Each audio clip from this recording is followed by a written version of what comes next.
वैशाख महिन्याच्या कृष्ण पक्षात येणारी अपरा एकादशी तिथी ही भगवान विष्णूंना समर्पित आहे. अपरा म्हणजेच अफाट किंवा अतिरेक. ही अपरा एकादशी आपल्या नावाप्रमाणेच प्रचंड पुण्य देणारी आहे. मान्यतेनुसार या दिवशी भगवान विष्णूंची विधिवत पूजा केल्याने उपासकाला प्रेत योनीत यावे लागत नाही. तसेच या व्रताचे पालन केल्याने अपार संपत्तीच्या प्राप्तीसोबतच मोक्षाचे दरवाजे देखील उघडतात.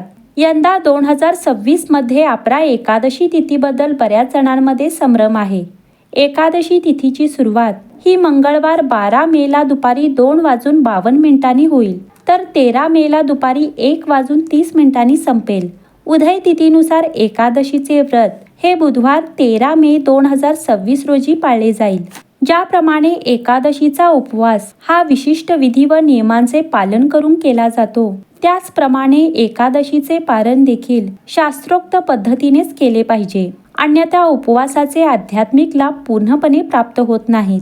एकादशीचा उपवास हा द्वादशी तिथीला सोडला जातो. द्वादशी तिथी ही गुरुवार 14 मेला आहे, तर या दिवशी पारण करण्यासाठी योग्य वेळ ही पहाटे 5:31 पासून ते सकाळी 8:14 असेल.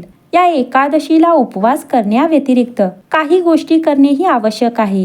या काळात भगवान विष्णूंच्या पूजेसोबतच ओम नमो भगवते वासुदेवाय नमः या मंत्राचा शक्य तितक्या वेळा जप करावा. या दिवशी एखाद्या मंदिरात गरीब किंवा गरजू व्यक्तींना दानधर्म करावे.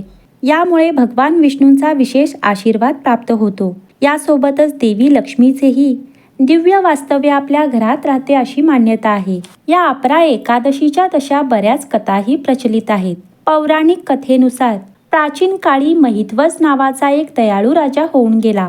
हा राजा प्रामाणिकपणे आपल्या प्रजेची सेवा करत असे. पण हे सर्व काही पाहून त्याचा धाकटा भाऊ वज्रध्वज हा त्याचा नेहमी हेवा करीत असे. एके दिवशी कपटाने त्याने मोठ्या भावाची हत्या करून त्याचा मृतदेह पिंपळाच्या झाडाखाली पुरला. या अकाली मृत्यूमुळे महिध्वज राजा प्रेत बनला. पिशाच्य बनलेला महिध्वज हा लोकांना त्रास देऊ लागला. एके दिवशी योगायोगाने धौम्य ऋषी त्याच पिंपळाच्या झाडाखाली ध्यानाला बसले व त्यावेळी ऋषींनी त्या प्रेतात्म्याला पाहिले.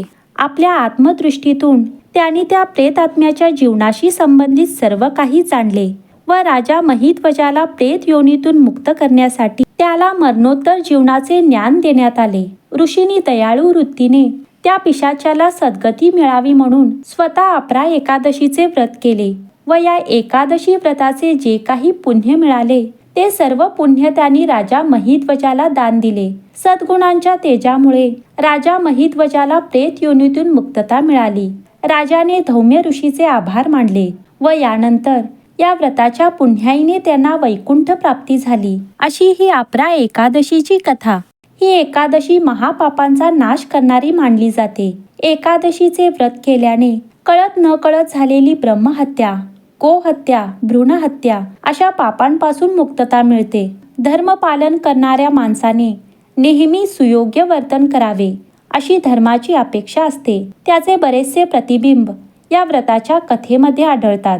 ही एकादशी पापांचा नाश करणारी असली तरी आपल्या हातून गैरवर्तन घडू नये याची दक्षता बाळगावी. आपल्या हातून पाप घडू नये याची दक्षता बाळगावी.